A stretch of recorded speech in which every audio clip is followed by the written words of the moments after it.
असना की गाइल मन आज रे ऐसन झटका लगल ले दिल पर टनटना गइल मिजान।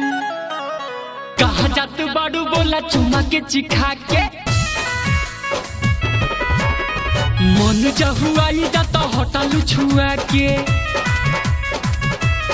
आए हाय कहाँ जात बाड़ू बोला चुमा के चिखा के मन जहुआई जाता होटल छुआ के। तोहरा सतते मिजाज हमर काड़ा हो गइल, तोहरा सतते मिजाज हमर काड़ा हो गइल।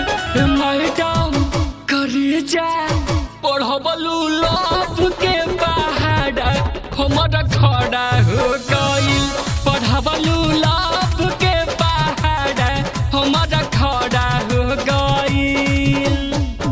अरे रोवा ये मैडम रोवा, कुछ तो मत समझिया।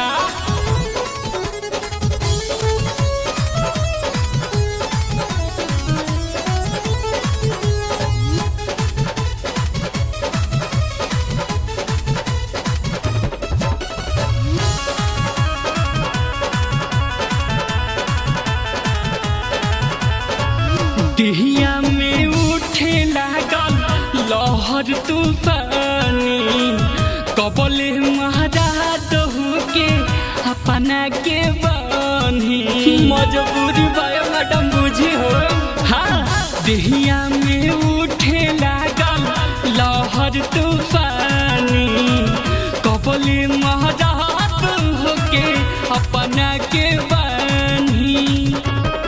हमरा दिहिया के पावर बड़ा हो गइल, हमरा दिहिया के पावर अब त बड़ा हो गइल। मैडम झरला पढ़बलू लव के पहाड़ हमर खड़ा हो गइल, पढ़बलू लव के पहाड़ हमर खड़ा हो गइल।